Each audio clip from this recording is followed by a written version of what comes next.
Hello everyone, welcome to SR tutorial. Friends, ఈ వీడియోలో మనం తెలంగాణకు సంబంధించి న్యూస్ పేపర్స్లో పబ్లిష్ అయిన ఇంపార్టెంట్ అప్డేట్స్ని అయితే తెలుసుకుందాం. ఫస్ట్, మెగా డిఎస్సిపై చిగురిస్తున్న ఆశలు, టీచర్ పోస్టుల కోసం ఏండ్లుగా ఎదురుచూపులు అంటూ ఆర్టికల్ అయితే పబ్లిష్ అయింది.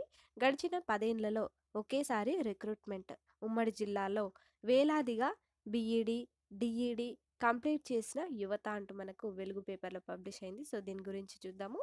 మెగా డిఎస్సిపై జిల్లా నిరుద్యోగ యువతలో ఆశలు చిగురుస్తున్నాయి. డిసెంబర్ 30వ తేదీన సీఎం రేవంత్ రెడ్డి విద్యాశాఖపై రివ్యూ నిర్వహించిన సందర్భంలో మెగా డిఎస్సి ద్వారా టీచర్ పోస్టుల భర్తీకి ఏర్పాట్లు చేయాలని సంబంధిత శాఖ ఉన్నతాధికారులకు సూచించారు. దీనితో టీచర్ అభ్యర్థుల్లో ఉత్సాహం షురువైంది. డిఎస్సి నిర్వహిస్తే ఉమ్మడి నిజామాబాద్ జిల్లాలో ఖాళీగా ఉన్న వందలాది టీచర్ పోస్టులు భర్తీ అవుతాయి. ప్రభుత్వ పాఠశాలల్లో బోధన మెరుగుపడే అవకాశం ఉంది.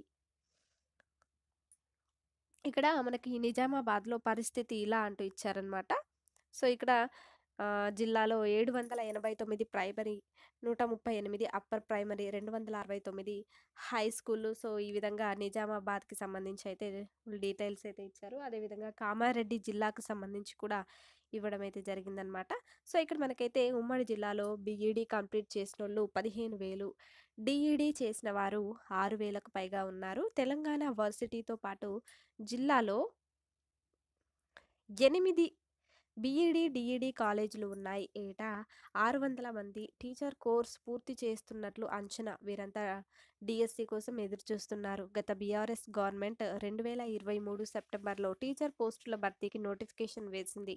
స్టేట్లో 13,086 ఉన్నట్లు లెక్కలు చెప్పి 5,089 పోస్టులు భర్తీకి మాత్రమే ప్రకటన ఇచ్చింది. నవంబర్ 20 నుంచి 30వ తేదీ వరకు ఎగ్జామ్స్ డేట్స్ ప్రకటించడంతో నిరుద్యోగులు ప్రిపేర్ అయ్యారు. అసెంబ్లీ ఎన్నికల కోడ్తో ఎగ్జామ్స్ వాయిదా పడ్డాయి. ఎంతో కాలం నుంచి ఎదురు చూసిన టీచర్ పోస్టుల భర్తీ ప్రక్రియ వాయిదా పడడంతో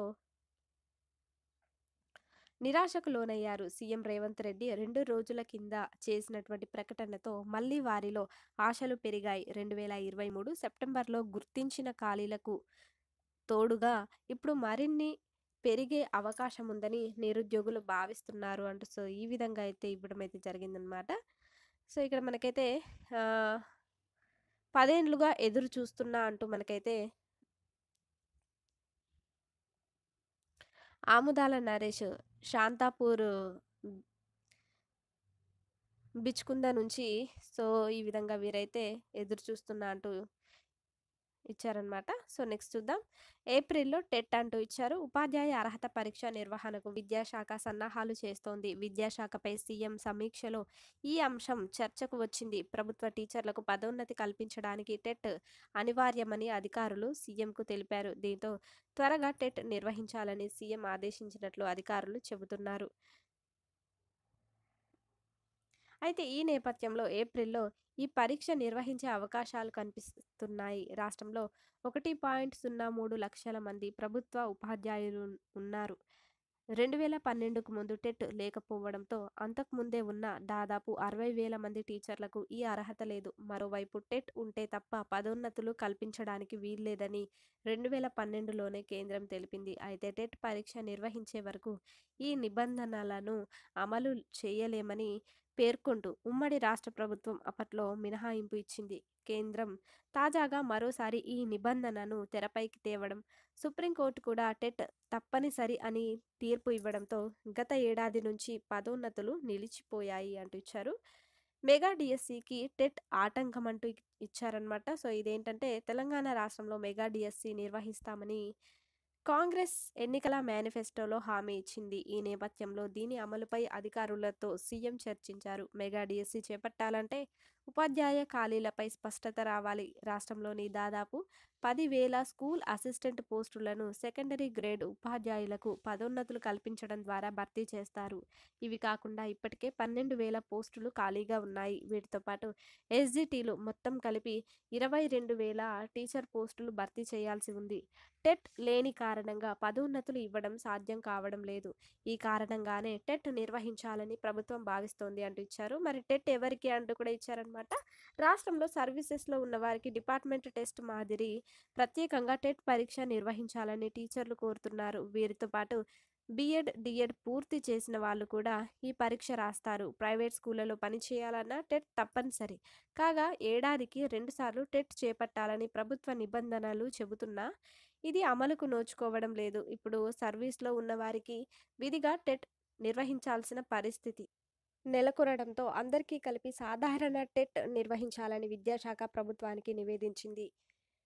10థ్ పరీక్షలు ముగిసిన వెంటనే ఏప్రిల్ మొదటి వారంలో టెట్ చేపట్టాలనే ఆలోచనలో ఉన్నారు. అయితే 45 ఏళ్లు దాటిన ఉపాధ్యాయులు టెట్‌కు సన్నద్ధమవ్వాల్సిన అవసరం ఉందని, పరీక్షల్లో ఇచ్చే సిలబస్‌పై కొంత కసరత్తు చేయాల్సి ఉంటుందని ఉపాధ్యాయ సంఘాలు అంటున్నాయి. దీన్ని దృష్టిలో ఉంచుకొని కొంత వ్యవధి ఇవ్వాలనే డిమాండ్ పెరుగుతోంది అంటూ సో, ఈ విధంగా అయితే రావడం అయితే జరిగిందనమాట. సో, ఇక్కడ మనకైతే టెట్ వీలైనంత త్వరగా చేపట్టడం మంచిది. ఇది పాస్ అయితేనే ప్రమోషన్‌లు పొందే వీలుంటుంది. అయితే బోధనా అనుభవం ఉన్నటువంటి ఉపాధ్యాయులకు అంతర్గత పరీక్ష మాదిరి పరీక్ష నిర్వహిస్తే బాగుంటుంది. వారికి ప్రత్యేక సిలబస్‌తో పరీక్ష పెట్టాలి అంటూ సో, ఈ విధంగా ఆహ్, చావా రవి వీరు టీఎస్ యూటీఎఫ్ రాష్ట్ర ప్రధాన కార్యదర్శి కోరినట్లుగా అయితే ఇచ్చారనమాట.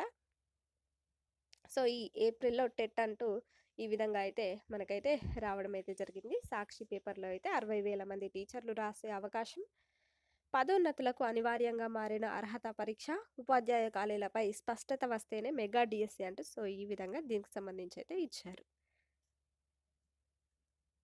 అదేవిధంగా మనకిక్కడ ఉపాధ్యాయుల పదోన్నతులకు టెట్ తప్పనిసరి. తుది నిర్ణయానికి విద్యాశాఖ అంటూ ఇచ్చారనమాట. రాష్ట్రంలో ప్రభుత్వ ఉపాధ్యాయులు పదోన్నతి పొందాలంటే టెట్ ఉత్తీర్ణులు కావడం తప్పనిసరి. ఈ మేరకు సర్కార్ తుది నిర్ణయానికి వచ్చింది. విద్యా హక్కు చట్టం, జాతీయ ఉపాధ్యాయ విద్యా మండలి నిబంధనల ప్రకారం టీచర్లుగా నియమితులైనటువంటి వారు పదోన్నతి పొందాలంటే ఉపాధ్యాయ అర్హత పరీక్ష టెట్‌లో పాస్ కావాలని విద్యాశాఖ ఉన్నతాధికారులు సైతం ఇటీవల సీఎం రేవంత్ రెడ్డికి వివరించారు. ఈ క్రమంలోనే టెట్ నిర్వహణపై విద్యాశాఖ దృష్టి సారించింది. ఈ పరిణామం వేల మంది సీనియర్ ఉపాధ్యాయుల్లో అలజడి రేపుతోంది. ఉపాధ్యాయులుగా నియమితులు కావాలన్నా, పదోన్నతి పొందాలన్నా టెట్‌లో ఉత్తీర్ణత సాధించడం తప్పనిసరి.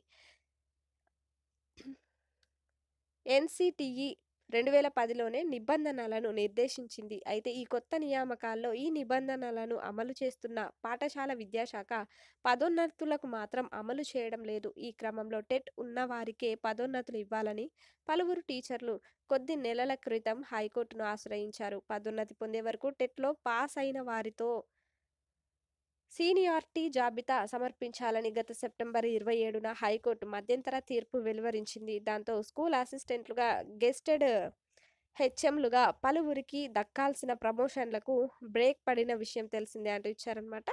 టెట్ ఉత్తీర్ణులైన టీచర్లు 26,000 మందే అంటూ సో, ఈ విధంగా దీనికి సంబంధించిన డీటెయిల్స్ అయితే ఇచ్చారు. ఫ్రెండ్స్, మీకు మా వీడియోస్ కనుక నచ్చినట్లయితే లైక్ చేయండి, షేర్ చేయండి. Thank you for watching this video.